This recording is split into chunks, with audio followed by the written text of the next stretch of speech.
هست که انشالله سعی میکنیم در طول ماه مبارک رمضان در خدمت شما باشیم با این موضوع و با تفسیر و تدبر در سوره یوسف. سوره یوسف همان گونه که میدانید از نامش مشخص هست که داستانی که در این سوره قرار هست بیان بشود چی هست. نام این سوره از نام سیدنا یوسف علیه السلام در واقع گرفته شده و در مورد سبب نزول این سوره آمده که اصحاب رسول الله صلی الله علیه و سلم از سعد بن ابی وقاص اینو روایت میکند که اصحاب رسول الله صلی الله علیه و سلم گفتند که یا رسول الله لو قصصت علینا، چه زیبا بود که اگر برای ما داستانهایی از انبیاء گذشته رو برای ما بازگو می کردید. و بعد از آن این سوره یوسف در واقع نازل شد و این سوره مکی هست، یعنی این که قبل از هجرت رسول الله صلی الله علیه و سلم و در مکه مکرمه نازل شده. این سوره یک تشابه و هماهنگی بسیار زیادی با وضعیت رسول الله صلی الله علیه و سلم دارد و این سوره اساساً یعنی در هنگامی نازل شد که رسول الله صلی الله علیه و سلم از نظر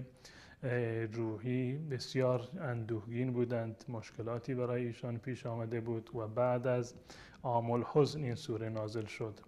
یعنی زمانی که حضرت خدیجه رضی الله تعالی عنها از دنیا رفتند و بعد از آن هم عموی رسول الله صلی الله علیه وسلم در یک سالی هر دوتا این عزیزان خودشون رو از دست دادند و غم و غصه بسیار فراوانی بر رسول الله صلی الله علیه وسلم طاری شد، بگونه‌ای که شکنجه و اذیت و آزار قریش در پی وفات ابو طالب بر رسول الله صلی الله علیه و سلم خیلی بیشتر شد و این سوره در واقع یک نوع تسلی خاطر و یک نوع تثبیتی بود برای رسول الله صلی الله علیه و سلم در آن زمانی که رسول الله صلی الله علیه و سلم نیازمند این بودند که از جانب وحی الهی یک قوت قلبی داشته باشند و اطمینان خاطری داشته باشند، ثبات و استقامتی داشته باشند. این آیات و این سوره بر رسول الله صلی الله علیه و سلم در واقع نازل شد و این سوره عرض کردم که به صورت کلی وضعیت رسول الله صلی الله علیه و سلم در آن زمان بسیار شبیه و هماهنگ بود با وضعیت سیدنا یوسف علیه السلام. به طور مثال داستان یوسف از این گونه هست، شما که یعنی میدانید، این رو شنیدید، خواندید که برادران یوسف علیه یوسف توطئه کردند، مکر و کیدی به راه انداختند برای اینکه یوسف را یا بکشند یا اینکه از شهر بیرون بکنند. به هر صورت یعنی به هر راه ممکنی میخواستند که یوسف را از پدرش در واقع دور بکنند و دقیقا همین وضعیت در آن سالها هم برای رسول الله صلی الله علیه و سلم پیش آمده بود، آنگونه که الله متعال در سوره انفال آیه 30 به این مطلب اشاره کرده و اذ یمکر بک الذین کفروا لیثبتوک او یقتلوک او یخرجوک، آنگاه که مشرکان توطئه چیدند و مکر به کار بردند و ترفندشون این بود که یا تو را به زندان بیاندازند یا به قتل برسانند یا این که از شهر مکه بیرونت بکنند. دقیقا همان گونه که برادران یوسف علیه یوسف در واقع توطئه کردند که یا او را بکشند یا این که او را از شهر بیرون بکنند. به هر صورت میخواستند که یوسف را از جلوی دیدگان حضرت یعقوب علیه السلام بگیرند. تفاوت قصه فقط در اینجا هست که درباره یوسف کسانی که توطئه کردند از خود خانوادهش بودند، از نزدیکانش بودند، برادرانش بودند، اما برای رسول الله صلی الله علیه و سلم در واقع قومش بود و نزدیکانش نبودند و حضرت یوسف علیه السلام، یعنی مشابهت دوم این که حضرت یوسف علیه السلام قبل از این که به مصر منتقل بشود، از صحرای کنعان، از اون شهر کنعان به مصر به صورت کلی منتقل بشود، اولین و آغاز راهش چاه بود که برادران او را در چاه انداختند. دقیقا رسول الله صلی الله علیه وسلم هم همین وضعیت را داشت. زمانی که رسول الله صلی الله علیه وسلم از شهر مکه خارج شد و در غار ثور رفتند، پناه گرفتند چند روزی در آنجا، این وضعیت رسول الله صلی الله علیه وسلم دقیقا شبیه با همون چاهی هست که حضرت یوسف علیه السلام را در آن انداختند و مدتی در چاه قرار گرفت. و همچنین زندان حضرت یوسف علیه السلام که سالهای سال در زندان ماندند، این شبیه هست با این وضعیت رسول الله صلی الله علیه وسلم که 3 سال تمام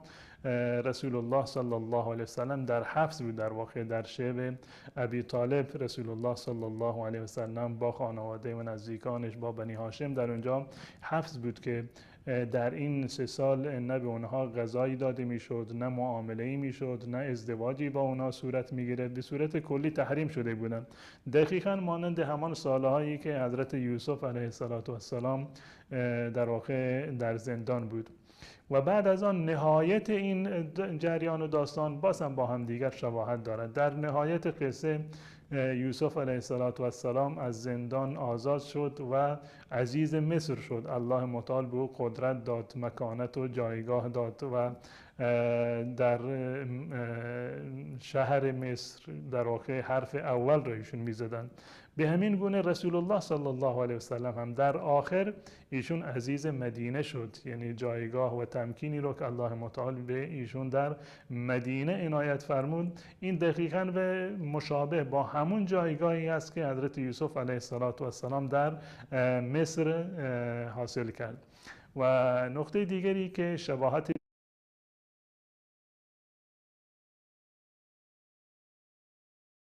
دیگری که بین داستان یوسف و زندگانی و سیرت رسول الله صلی الله علیه و سلم هست، این است که حتی در نتیجه و در پایان کار حضرت یوسف علیه السلام زمانی که برادرانش او را شناختند و نهایتاً در واقع یعنی قضیه براشون روشن شد، وقتی که گفتند آیا تو یوسف هستی؟ گفت بله من یوسف هستم. و حضرت یوسف علیه السلام به ایشون گفت لا تثریب علیکم، و هیچ گلایی من از شما ندارم و نمیخوام شما رو تنبیه بکنم، بلکه شما رو معاف کردم، بخشیدم. دقیقاً همین مورد رو رسول الله صلی الله علیه و سلم در هنگامی که ایشون در واقع مکه رو فتح فرمودند و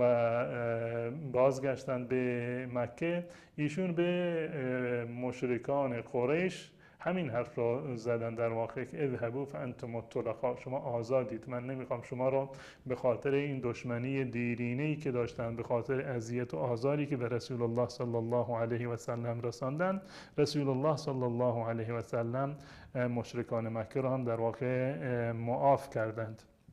و عرض کردم که این سوره در واقع نامش از خود نفر اول و به اصطلاح قهرمان این داستان گرفته شده که حضرت یوسف است. تمام این داستان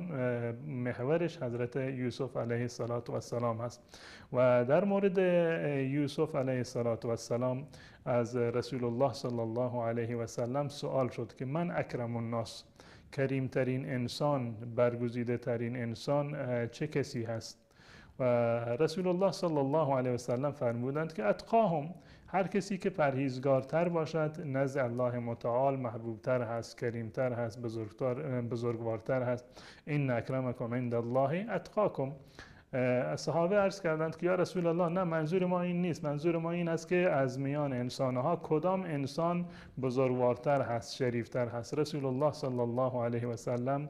فرمودند نبی الله ابن نبی الله ابن نبی الله ابن خلیل الله. این روایت در صحیح بخاری هست. یعنی پیامبر الله حضرت یوسف، فرزند پیامبر الهی حضرت یعقوب، فرزند پیامبر الهی حضرت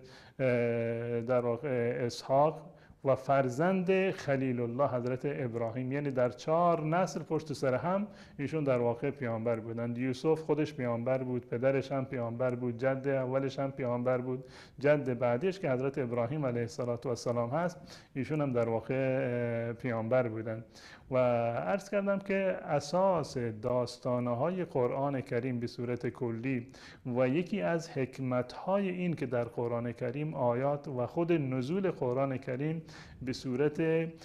تدریجی بوده، یک مرتبه بر رسول الله صلی الله علیه و سلم نازل نشده و یکی از فلسفه ها و حکمت این کار این بوده که تثبیت بشود برای قلب رسول الله صلی الله علیه و سلم، قوت قلبی باشد برای رسول الله صلی الله علیه و سلم در دوران دعوت، وقتی که سختی پیش میاد، وقتی که رسول الله صلی الله علیه و سلم درآزرده میشوند، خسته میشوند، از جانب دیگر وحی الهی بر اون نازل میشد تا اینکه رسول الله صلی الله علیه و سلم قوت قلبی رو داشته باشند. و الله متعال اینو صراحتا در قرآن در سوره هود الله متعال به این نقطه اشاره کرده که و کلا نقص علیک من انباء الرسل ما نثبت به فؤادک. و این انباء رسول یعنی اخبار رسول، داستانهای پیامبران گذشته را ما برای تو بیان میکنیم تا اینکه در واقع یک نوع قوت قلبی برای تو باشد، سبب تثبیت و سبب استوار بودن تو در هنگام به اصطلاح دعوت و در مسیر دعوت باشد. عرض کردم که این سوره در واقع یک درمانی هست برای کسانی که مبتلا به مشکلاتی هستند، در غم و اندوه هستند، افسرده هستند و فکر میکنند که در واقع راه به آخر رسیده و هیچ گونه به اصطلاح راه نجاتی و رهایی نداشته باشند و به افسردگی رسیده باشند. این سوره در واقع هم برای رسول الله صلی الله علیه و سلم و هم برای تمام من و شما یک قوت قلبی هست. زمانی که الله متعال به رسول الله صلی الله علیه و سلم می‌فرماد که پیامبر من داستانهای پیامبران گذشته را برای تو بیان می‌کنم تا اینکه قوت قلبی برای تو باشد، تثبیت قلبی باشد و این غم و اندوهی را که در آن زمان رسول الله صلی الله علیه و سلم به آن مبتلا بود این کاملا از بین رفت. و من و شما هم اگر این گونه باشیم، یعنی توجه بکنیم به سیرت رسول الله صلی الله علیه و سلم و روش رسول الله و زندگی رسول الله و همین سوره را، سوره یوسف را با تأمل و تدبر بخوانیم، مطمئن باشید که غم و اندوهی را که ما و شما داریم این غم و اندوه هم در واقع از من و شما هم از بین خواهد رفت، همان گونه که از رسول الله صلی الله علیه و سلم از بین رفت. عرض کردم که سوره یوسف یک سوره مکی هست و جالب اینجا هست که این سوره در ترتیب در ترتیب آیات قرآن کریم سوره 12 هست، یعنی 12مین سوره قرآن کریم هست و جالب این است که هم در جز 12 هست، این آغاز این سوره یوسف که 12مین سوره قرآن هست در جز 12 قرار گرفته و اتفاقا هم خود به اصطلاح افرادی که در این داستان دخیل هستند و برادران یوسف، یعنی یوسف با برادرانشون هم 12 نفر هستند، 12 برادر بودند برادران یوسف با خودش و سوره یوسف هم در ترتیب قرآن 12مین سوره هست و این 12مین سوره در 12مین جزء قرآن کریم در واقع قرار دارد. و سوره یوسف عرض کردم که نامش از نام حضرت یوسف علیه السلام در واقع گرفته شده. در آغاز این سوره الله متعال می‌فرماید اعوذ بالله من الشیطان الرجیم بسم الله الرحمن الرحیم الف لام را تلک آیات الکتاب المبین. الف لام را یکی از حروف مقطعه هست، یعنی یک پیامی دارد برای تمام مخالفان اسلام، برای تمام مخالفان رسول الله صلی الله علیه و سلم و برای تمام کسانی که دنبال حق و حقیقت هستند که این قرآن از همین حروفی که شما تکلم میکنید از همین حروف تشکیل شده، الف لام را یا بقیه حروفی که در سوره های دیگر به عنوان آغاز این سوره ها و حروف مقطعات در واقع بیان شده. این در واقع نشان اعجاز قرآن کریم است. با این که شما این حروف را میشناسید، با همین حروف شما تکلم میکنید، اما از نظر فصاحت و از نظر بلاغت و از نظر محتوا و پربار بودن شما نمیتوانید که از این حروف کلامی مانند این قرآن در واقع بیان بکنید و بگویید. الف لام را تلک آیات الکتاب المبین، این آیات این سوره و دیگر آیات قرآن کریم آیات کتاب مبین هست، آیه های کتاب روشنگر هست. این قرآن روشنگر هست، هم خودش واضح و روشن هست و روشنگر هست، به این معنی که احکام را برای ما کاملا واضح می کند، اوامر الهی را کاملا و شفاف برای ما توضیح داده، نواهی الهی را کاملا شفاف برای ما توضیح داده و در باب عقاید اصول دین را الله متعال در این قرآن و قرآن مبین، این قرآن روشنگر، تمام اینها را به صورت بسیار مفصل و بسیار واضح و آشکار در واقع قرآن برای ما بیان فرموده. الله متعال می‌فرماید انا انزلناه قرآنا عربیا لعلکم تعقلون، ما این قرآن را نازل کردیم به عنوان یک کتاب عربی، قرآن عربی با زبان عرب، لعلکم تعقلون، تا اینکه شما بیندیشید. واقعا این جای تأمل داره، جای تدبر داره که در قرآن کریم چرا به زبان عربی هست. وقتی که ما مقایسه میکنیم بین قرآن کریم، زبان قرآن و زبانهای دیگر، ما میبینیم که زبان عربی واقعا دایره مصطلحاتش، دایره کلماتش و واژه‌هایش بسیار گسترده هست، با هیچ زبان دیگری در واقع یعنی قابل مقایسه نیست. به طور مثال در زبان عربی یعنی کلماتی که وجود داره، واژه‌هایی که وجود داره، بالغ بر 12 میلیون واژه هست. در زبان عربی 12 میلیون واژه و کلمه هست. اگر مثلا زبانهای معروف دنیا را مانند زبان انگلیسی رو مثلا بخوایم مقایسه بکنیم با زبان قرآن و با زبان عرب، میبینیم که زبان انگلیسی واژه ها و کلماتش همه 600,000 بیشتر نیستند، 600,000 تقریبا این دور بر هستند، در صورتی که واژه های زبان عربی، کلمات زبان عربی 12 میلیون، بالغ بر 12 میلیون هست. یعنی این که تقریبا قرآن، زبان قرآن از معروف ترین زبان امروز، زبان زنده دنیا، 25 برابر واژه هایش، کلمات و لغاتش فراتر هست. پس بنابراین این زبانی که این همه واژه دارد، یعنی گستره تعابیرش بیشتر هست، لطایفش در واقع بیشتر هست و به هیچ عنوان زبانی دیگری به این نمیرسد. و جالب این است که در زبان عربی حتی مثلا امکان دارد که یک مورد چندین نام داشته باشد، به طور مثال شمشیر یا موارد دیگر، مواردی وجود دارد که صدها نام دارند در زبان عربی، با کوچکترین تفاوتی که در اون باشد یک نام دیگری به آن اضافه کردند. و کلماتی هم که در زبان عربی وجود دارد کلمات بسیار پرمحتوا و پرباری هستند از نظر معنا، که در زبانهای دیگر شما نمیتوانید که برایش معادل پیدا بکنید، مگر اینکه بخواهید ترجمه، یعنی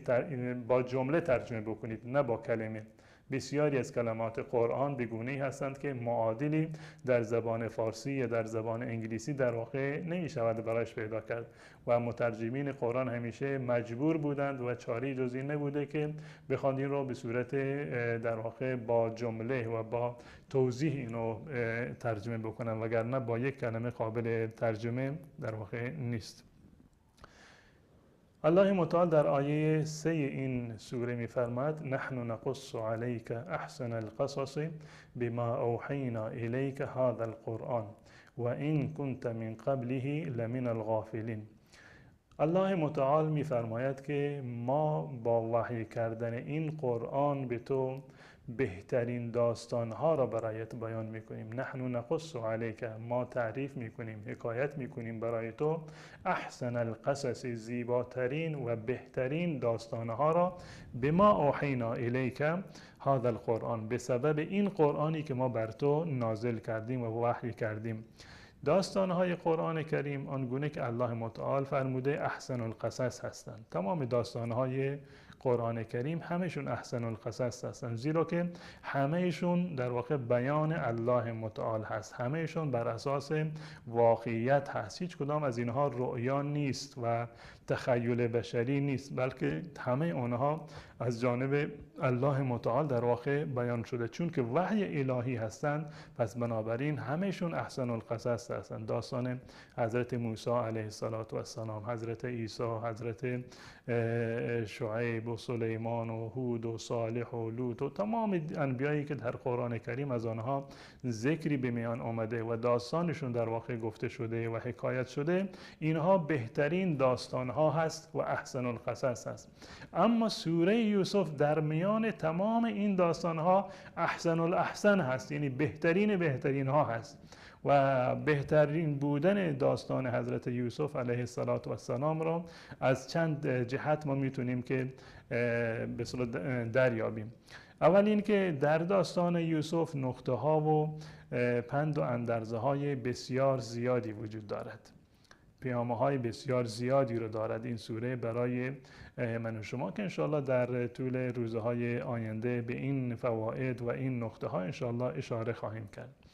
و سوره یوسف و داستان حضرت یوسف فقط در این سوره آمده، یعنی به صورت منسجم و منظم در یک سوره آمده. تقریبا حدود 100 آیه از این سوره در واقع یعنی بستگی دارد به داستان حضرت یوسف، یعنی از آیه 4 که شروع می شود تا آیه تقریبا 102 همش این داستان یک دست و یک نواخت داستان زندگی و جریاناتی هست که برای حضرت یوسف علیه السلام اتفاق افتاده و همه را الله متعال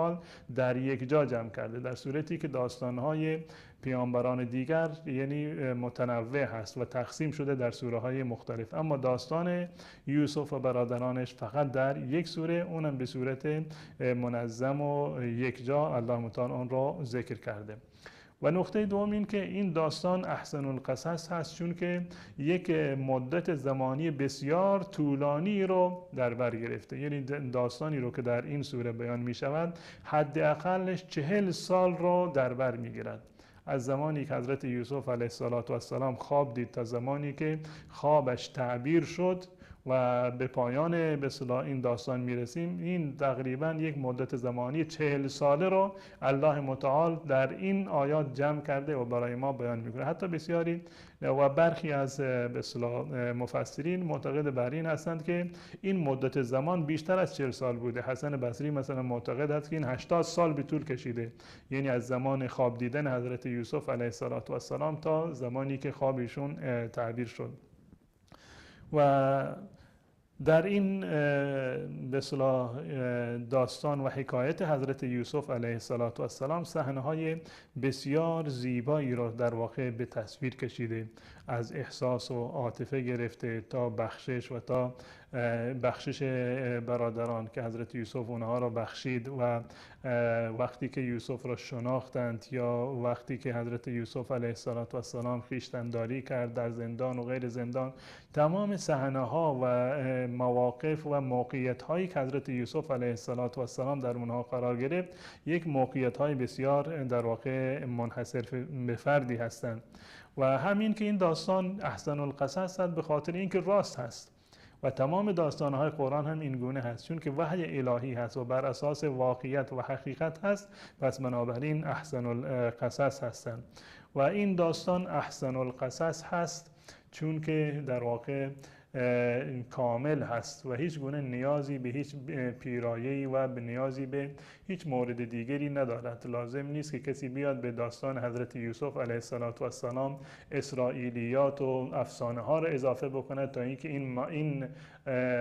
داستان پربار بشود. نه، داستان حضرت یوسف علیه السلام خودش یک داستان بسیار پرباری هست، پرمحتوایی هست، کامل هست و هیچ گونه نقصی در اون وجود ندارد. پس بنابر این مواردی که عرض کردم، سوره یوسف در واقع و این داستان یوسف در این سوره احسن القصص هست.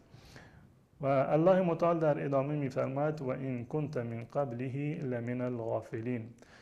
و اشاره می‌کند به رسول الله صلی الله علیه و سلم و می‌فرماید که ای پیامبر ما، تو قبل از این که ما این آیات را برای تو بیان بکنیم و این سوره را برای تو بیان بکنیم و جریان حضرت یعقوب علیه السلام را و یوسف را برادرانش را برای تو بیان بکنیم، قطعا تو از ناآگاهان بودی در این زمینه، اطلاعی نداشتی. یعنی از جریان حضرت یوسف علیه السلام و همچنین پیامبران دیگر شما در واقع هیچ گونه اطلاعی رو نداشتید و این از وحی الهی هست و بنابر وحی الهی من شما را در واقع از این داستانها آگاه کردم و خود این یک دلیلی هست برای اثبات رسالت و نبوت رسول الله صلی الله علیه و سلم، که رسول الله صلی الله علیه و سلم چون که منبعش وحی بود در واقع، این حرفهایی رو که میزد، این آیاتی رو که به مردم ابلاغ میکرد و این داستانهایی رو که برای مردم بیان میکرد، اینها منبعشون وحی الهی هستند، وگرنه اینها غیب هستند. رسول الله صلی الله علیه و سلم از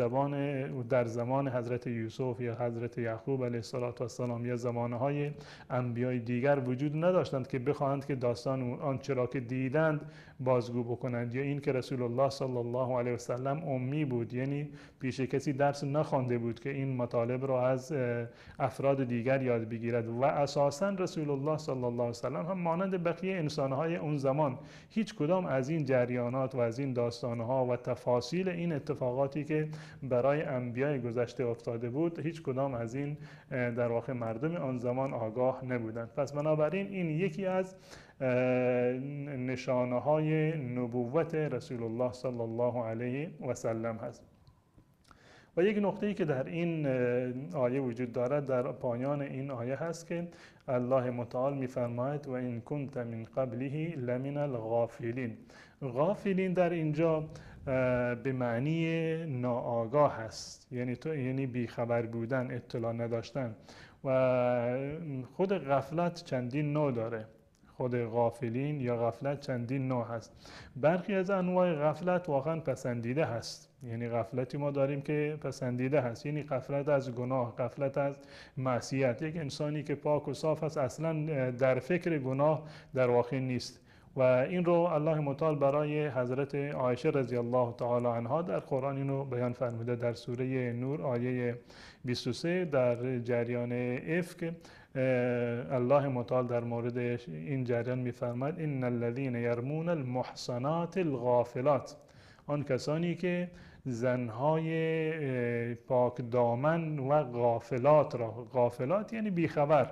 یعنی کسی که اصلا در بحر گناه نیست، در بحر معصیت نیست و اصلا بیخبر هست، اصلا ذهنش به این چیزهایی که شما اتهام میزنید، ذهنش به اینها در واقع این موارد در ذهنش خطور نکرده. این غفلت یک غفلت پسندیده‌ای هست و قابل به اصطلاح تحسین هست.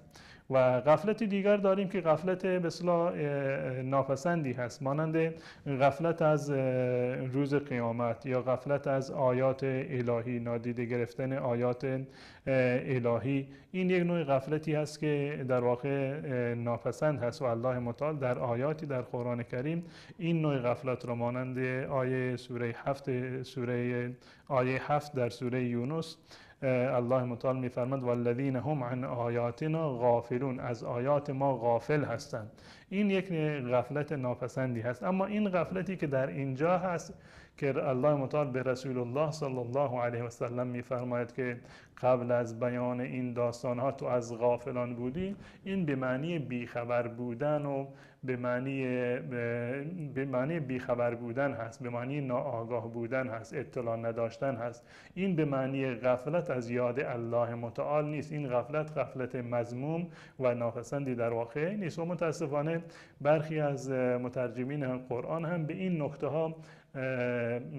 دقت نکردن، ظرافت هایی که در قرآن کریم هست. مثلا این رو ترجمه کردند که ای پیامبر تو قبل از این از غافلان بودی. و خود غافل بودن در زبان به اصطلاح فارسی معنی مناسبی رو ندارد. معمولا که وقتی که به کسی خطاب می شود که فلانی انسان غافلی هست، یعنی غافل از یاد خدا، غافل از آیات الهی، غافل از روز قیامت، در واقع این معنی رو بیشتر می دهد. اما این ظرافت هایی هست که در زبان عربی هست و انسان باید هنگام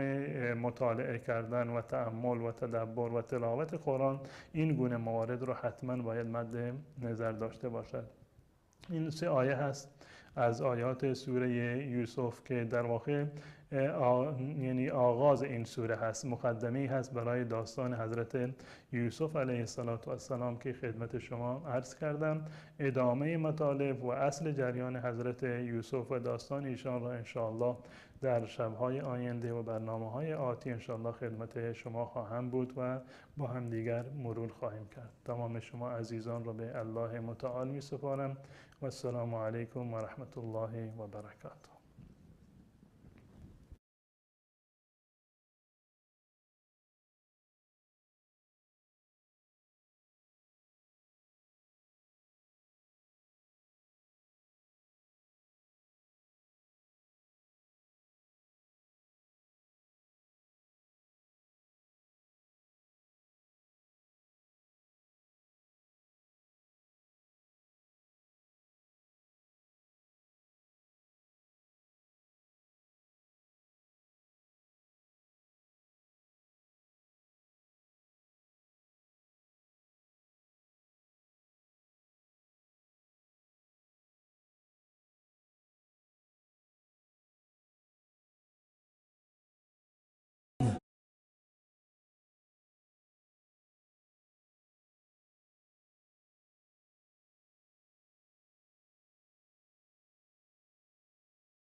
ثم اتخذتم العجل من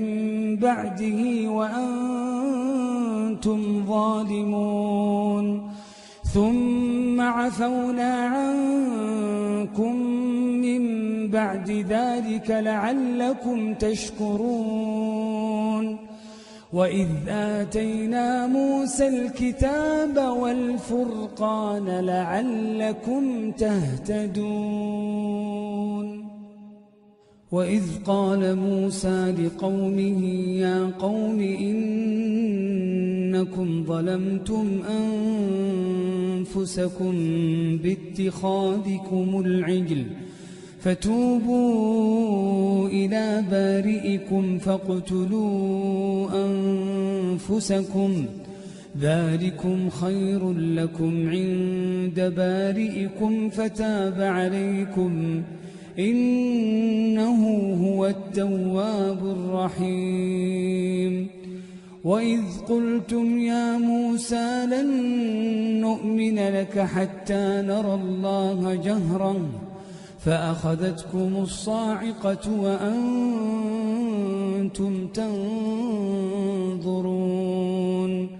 ثم بعثناكم من بعد موتكم لعلكم تشكرون وظللنا عليكم الغمام وأنزلنا عليكم المن والسلوى كلوا من طيبات ما رزقناكم وما ظلمونا ولكن كانوا أنفسهم يظلمون